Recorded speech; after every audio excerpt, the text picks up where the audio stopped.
नमस्कार मित्रांनो. आज आपण सिक्रेट या पुस्तकाच्या भाग 3 कडे वळत आहोत. त्याआधी मला तुम्हाला काही सांगायचे आहे.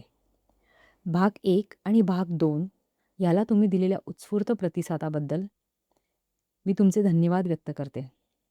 तसेच तुमचे अभिप्राय मला कमेंटद्वारे कळवत राहा. तसेच ह्या चॅनलला सबस्क्राईब करायला विसरू नका. चला तर आपण भाग 3 कडे वळूया. वाईट गोष्टींऐवजी चांगल्या गोष्टी आकर्षित करा.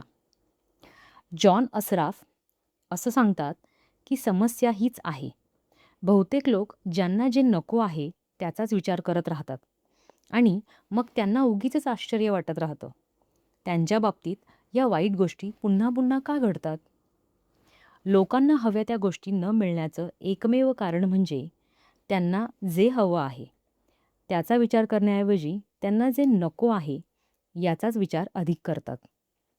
तुमचे स्वतःचे विचार लक्षपूर्वक ऐका. ऐका तुमचे शब्द. कारण नियम अत्यंत सत्य आहे. तो चुकत नाही. शतकानुशतके मानवजातीला ग्रासणारी प्लेगपेक्षाही भयंकर अशा रोगाची साथ कोणती? तर नको तेच मनात हा रोग. जेव्हा लोक वाणी, विचार, कृतीतून जे नको आहे त्यावरच लक्ष केंद्रित करतात, तेव्हा याच रोगाची विषवल्ली वाढवितात. पण आता ही नवी पिढी मात्र हा इतिहास निश्चित बदलून टाकणार आहे. कारण आता तुम्हाला असं ज्ञान मिळणार आहे जे या रोगातून सहज मुक्ती देऊ शकेल. ही मुक्तीची वाट तुमच्यापासूनच सुरू होते आणि तुम्हीच या नव्या वैचारिक क्रांतीचे प्रवर्तक बनू शकता. आणि यासाठी तुम्हाला फक्त एवढंच करायचं आहे. जे तुम्हाला हवं आहे त्याचाच सतत विचार करा. तेच बोला, तेच करा. बॉब डॉयल पुढे म्हणतात, आकर्षणाचा नियम कार्यरत होताना या गोष्टीची पर्वा अजिबात करत नाही की तुम्ही एखादी गोष्ट चांगली समजता की वाईट. तुम्हाला ती खरंच हवी आहे किंवा नाही. हा नियम फक्त तुमच्या विचारांवर प्रतिक्रिया करतो. म्हणूनच तुमच्यावरील लहान रकमेचे कर्ज हा देखील कर्जाचा डोंगर समजून काहीतरी भयंकर परिस्थिती स्वतःवर ओढवल्याची भावना तुम्ही मनात निर्माण केली तर हाच संकेत तुम्ही ब्रह्मांडात प्रक्षेपित करता. माझ्यावर भयंकर मोठे कर्ज आहे.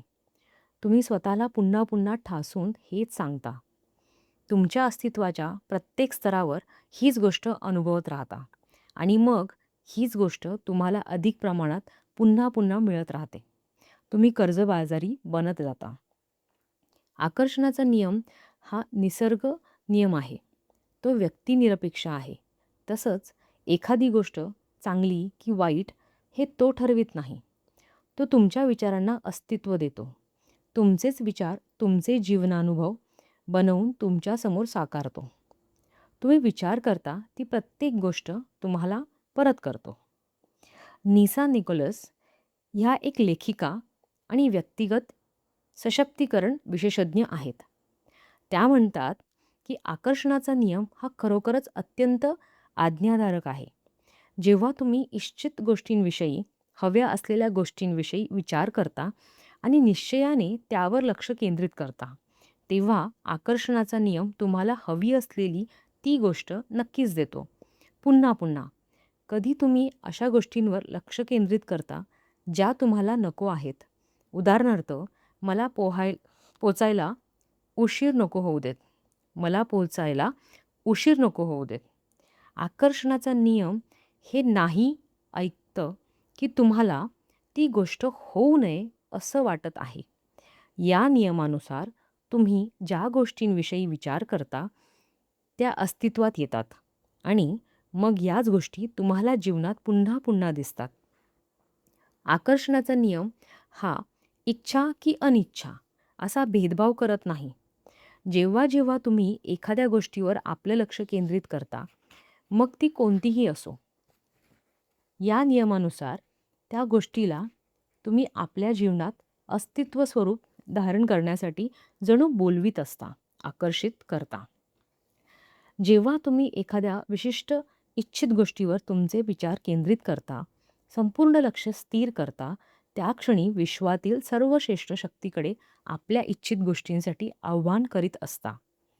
आकर्षणाचा नियम नाही किंवा मला नकोच अशा नकारार्थी शब्दांचे किंवा नकारात्मक अर्थांचे मोजमाप करू शकत नाही किंवा ते समजूही शकत नाही. तुम्ही नकारात्मक शब्द बोलता किंवा नकारात्मक गोष्टी नकोत असा शब्द जोडून मनात आणता, तेव्हा आकर्षणाचा नियम सिद्ध करणारी शक्ती काय ऐकते ते समजून घ्या. माझ्या या नव्या छान कपड्यांवर काही खराब उडू नये, डाग पडू नयेत, असं मला वाटतं. माझ्या या नव्या छान कपड्यांवर काही खराब उडावं, डाग पडावे, असं मला वाटतं. माझा हेअरकट बिघडू नये, असं मला वाटतं. माझा हेअरकट बिघडावा, असं मला वाटतं. मला उशीर होऊ नये, असं मला वाटतं. मला उशीर व्हावा, असं मला वाटतं. म्हणजे मित्रांनो, यातून आपल्याला काय सांगायचं आहे, की जेव्हा आपण नकारात्मक वाक्य बोलतो, तर त्या वाक्याचा अर्थ होकारात्मक होतो आणि तो युनिव्हर्सकडे पोहोचतो. आता मी पुन्हा एकदा एक उदाहरण देईल तुम्हाला. आता हे उदाहरण असं आहे, अमुक व्यक्तीने माझ्याशी उद्धट वागू नये, असं मला वाटतं. युनिव्हर्स काय ऐकतं? आकर्षणाचा नियम काय सांगतो? अमुक व्यक्तीने माझ्याशी उद्धट वागावं, असं मला वाटतं. म्हणजे आकर्षणाचा नियम अशा पद्धतीने त्या वाक्याचा अर्थ घेतो. म्हणजे आपल्याला वाक्यामध्ये नाही किंवा नकारात्मक असं बोलायचंच नाही आहे. आता दुसरं उदाहरण काय आहे? रेस्टॉरंटच्या मॅनेजरनं आम्ही आमच्यासाठी रिझर्व्ड केलेलं टेबल इतर कोणालाही देऊ नये, असं मला वाटतं. आकर्षणाच्या नियमामध्ये काय बसलं ते वाक्य? तर रेस्टॉरंटच्या मॅनेजरनं आम्ही आमच्यासाठी राखून ठेवलेलं टेबल इतर कुणाला देऊन टाकावं, असं मला वाटतं. दुसरं उदाहरण असं आहे, ही चप्पल पायाला लागू नये, म्हणजेच दुखापत होऊ नये, असं मला वाटतं. आकर्षणाच्या नियमाकडे काय गेलं ते? ही चप्पल पायाला लागावी, असं मला वाटतं. आकर्षणाचा नियम तुम्हाला तेच देतो ज्याबद्दल तुम्ही विचार करता. बस, आणखी काही नाही.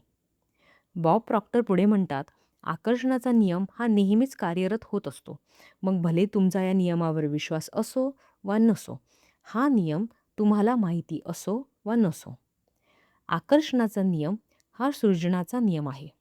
क्वांटम फिजिक्सचे शास्त्रज्ञ आपल्याला हेच सांगतात, की संपूर्ण ब्रह्मांड हे विचारातून उत्पन्न झालं आहे. आपण आकर्षणाच्या नियमाच्या माध्यमातून आपलं जीवन निर्माण करू शकतो, घडवू शकतो किंवा बिघडवूही शकतो. आणि प्रत्येक व्यक्ती हेच करत असते. एखाद्याला हा नियम माहीत असतो, तेव्हाच तो कार्यरत होतो, असं मुळीच नाही. हा नियम तुमच्या आणि इतर सर्वांच्या आयुष्यात नेहमीच क्रियाशील होत असतो. मग तो तुम्हाला माहीत असो वा नसो. असंच इतिहास सांगतो. जेव्हा तुम्हाला या नियमाची जाणीव होते, तेव्हा मात्र तुम्हाला कळू लागतं, की किती अविश्वसनीयरित्या तुम्ही शक्तिशाली आहात. ही केवळ विचारांच्या योगे तुम्हाला जे जे हवं ते ते सर्व तुम्ही तुमच्या जीवनात सहज अस्तित्वात आणू शकता.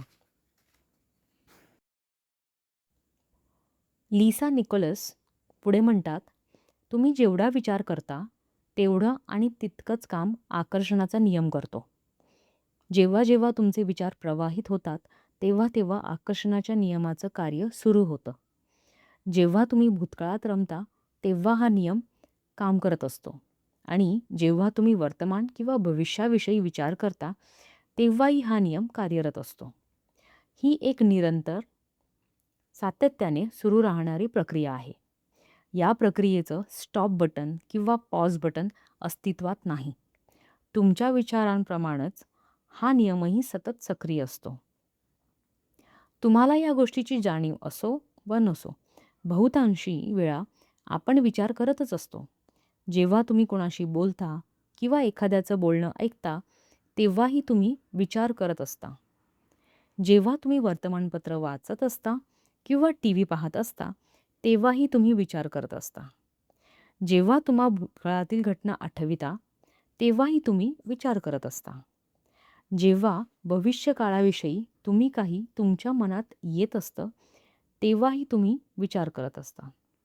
तुम्ही ड्रायव्हिंग करता तेव्हाही विचार करता. सकाळी शाळा, कॉलेज, ऑफिसामध्ये जाण्यासाठी तयार होत असता तेव्हाही विचार करत असता. आपल्यापैकी बहुतेकांचं विचार करणं फक्त झोपेत बंद असतं.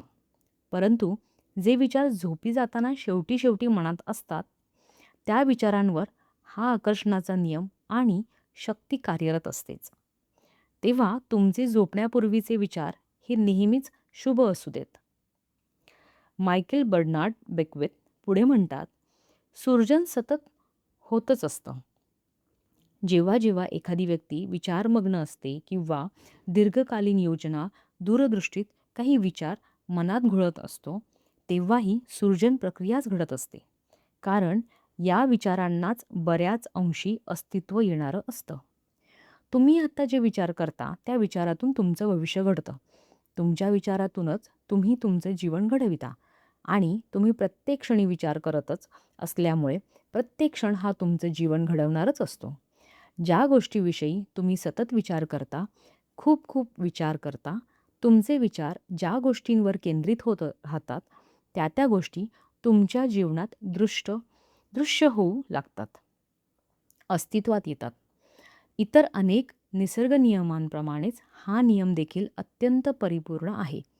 तुम्हीच तुमचं जीवन घडविता. जे पेरता तेच उगवतं. तुमचे विचार हीच जीवन निर्मितीची बीजं असतात आणि अर्थात तुम्ही बीजारोपण कसलं करता यावर तुम्ही पीक कोणतं घेणार हे अवलंबून असतं. तुम्ही तक्रारखोर आहात. तुम्ही एखाद्या गोष्टीबद्दल तक्रार करता, इतरांवर आरोप करता. तेव्हा आकर्षणाच्या नियमानुसार तुमच्या जीवनात तुम्ही अशा गोष्टी, परिस्थिती, माणसं आकर्षित करत असता, ज्याबद्दल तुम्ही तक्रार करू शकता. जेव्हा तुम्ही कुणा दुसऱ्याचे रडगाणे ऐकता, कुणाच्या जीवनविषयाच्या तक्रारींशी सहमत होता, इतरांवर आरोप करणं ऐकून घेता, एकंदरीत इतर व्यक्तींच्या अशा नकारात्मक गोष्टींवर लक्ष केंद्रित करता, तेव्हाही तुम्ही अशी आणखी माणसं, परिस्थिती, गोष्टी जीवनात आकर्षित करता, ज्याविषयी तुम्हाला तक्रार करता येईल. तुमचे विचार केंद्रित होतात, ते सर्व तुमच्या जीवनात परावर्तित केलं जातं. तुम्हाला परत मिळतं. हे ज्ञानच शक्तिस्वरूप आहे. या ज्ञानाच्या योगे तुम्ही तुमच्या भोवतालची परिस्थिती संपूर्णतः बदलू शकता. एवढंच नव्हे तर तुमच्या विचारात बदल करून तुम्ही तुमचं नशीब, तुमचं जीवन, तुमचं वर्तमान आणि भविष्य बदलू शकता. बिल हॅरिस हे शिक्षक आणि सेंटर पॉइंट रिसर्च इन्स्टिट्यूटचे संस्थापक आहेत. ते काय म्हणतात, की माझा रॉबर्ट नावाचा एक विद्यार्थी माझ्याकडे ऑनलाईन कोर्स करत होता. माझ्याशी ईमेलद्वारे संपर्क साधू शकत असे. रॉबर्ट समलैंगिक होता. त्याच्या जीवनातील अनेक कटू सत्य त्यानं ईमेलमधून मला सांगितली होती. त्याचे सहकारी मला खूप सतावायचे, त्रास द्यायचे. त्यांच्या अशा वाईट वागण्यामुळे रॉबर्ट सतत चिंतेत असायचा. या गोष्टींचा ताण नेहमीच त्याच्या मनावर असे. जेव्हा तो रस्त्याने जात असे तेव्हा त्याच्या मागे होमोफोबिक लोक लागायचे आणि काहीतरी करून त्याचा अपमान करायचे. रॉबर्टला स्टँड अप कॉमेडियन, विनोदवीर बनायचे होते. जेव्हा तो प्रयोगासाठी उभा राहायचा त्यावेळी तो समलैंगिक आहे म्हणून लोक त्याला चिडवायचे, सतावायचे. त्याचं सगळं जीवनच दुःखानं, कष्टानं, त्रासानं, चिंतेनं गांजून गेलं होतं. तो तो समलैंगिक आहे या एकाच गोष्टीशी त्याच्यावर होणारे हे अपमानास्पद हल्ले निगडीत होते. मी त्याला समजावलं की नेमकी जी गोष्ट त्याला नको आहे त्याच गोष्टीवर तो लक्ष केंद्रित करतो आहे. त्यानेच मला पाठवलेली ईमेल्स मी त्याला फॉरवर्ड केली आणि सांगितलं, हे सर्व पुन्हा वाच. पहा, तू मला त्याच सर्व गोष्टी सांगतो आहेस ज्या तुला नको आहेत. मला माहीत आहे की या बाबतीत तुझ्या भावना खूप तीव्र आहेत. जेव्हा एखाद्या गोष्टींवर अत्यंत तीव्र भावनांनी आपण लक्ष केंद्रित करतो, तेव्हा ती गोष्ट फार वेगाने आपल्या जीवनात घडत राहते आणि तेही पुन्हा पुन्हा. यानंतर मात्र रॉबर्टनं अगदी मनापासून ठरवलं की त्याला जे हवं आहे त्यावरच लक्ष केंद्रित करायचं आणि खरोखरच त्यानं तसं प्रयत्नही सुरू केला. पुढच्या 6-8 आठवड्यात जे घडलं त्याला केवळ चमत्कारच म्हणावा लागेल. त्याच्या ऑफिसमधील जे सहकारी त्याला सतावत होते, त्यापैकी काहींची दुसऱ्या डिपार्टमेंटमध्ये बदली झाली. काहींनी ती कंपनी सोडली. आता बाकीच्यांनी त्याला एकतर त्रास देणं बंद केलं किंवा त्याला एकटं सोडू लागले. आता त्याला त्याच ऑफिसमध्ये काम करताना मजा वाटू लागली. आता तो रस्त्याने जात असताना कोणीही त्याच्या मागे लागलं किंवा नाही लागलं किंवा त्याला चिडवलंही नाही, ते लोक तिथे नसायचेच. आता तो जेव्हा प्रयोगासाठी उभा राहायचा, तेव्हा लोक टाळ्यांच्या कडकडाट करायचे. आता त्याला कोणी सतावायचं नाही की त्रास द्यायचा नाही. त्याचं संपूर्ण जीवन बदलून गेलं, कारण त्यानं आपल्या विचारांशी दिशा बदलली. जे नको आहे त्याची त्याला भीती वाटते. जे तो टाळू इच्छितो त्यावर लक्ष केंद्रित करण्याऐवजी जे त्याला हवं आहे त्यावर त्यानं लक्ष केंद्रित करण्यास सुरुवात केली. रॉबर्टचं आयुष्य बदललं, कारण त्यानं आपले विचार बदलले. त्याने वेगळी फ्रिक्वेन्सी म्हणजेच वेगळ्या विचार लहरी ब्रह्मांडात प्रक्षेपित केल्या. आता ब्रह्मांडातून या नव्या फ्रिक्वेन्सीनुसारची चित्र पाठवली गेली, जी त्याच्या जीवनात अस्तित्वात आली. मग भलेही ती कितीही अशक्यप्राय वाटावेत अशी असोत. रॉबर्टचे नवीन विचार ही नवी फ्रिक्वेन्सी होती आणि या नव्या फ्रिक्वेन्सीनुसार त्याचं जीवनचरित्रच बदलून गेलं. तुमचं जीवन तुमच्याच हाती असतं. तुम्ही कोण आहात, कुठे आहात, कसे आहात आणि तुमच्या पूर्वायुष्यात काय घडून गेलंय यामुळे काहीही फरक पडत नाही. तुम्ही सजगपणे, सुजाणपणे आपल्या विचारांची निवड करा. तुमचं जीवन बदलून टाकणं हे तुम्हाला सहज शक्य आहे. निराशाजनक परिस्थिती ही गोष्टच मुळी अस्तित्वात नाही. तुमच्या जीवनातील कोणत्याही परिस्थितीशी ही निश्चितपणे बदलू शकते. आजचा तिसरा भाग आपण इथेच थांबवतोय. पुन्हा भेटूया भाग 4 मध्ये. धन्यवाद.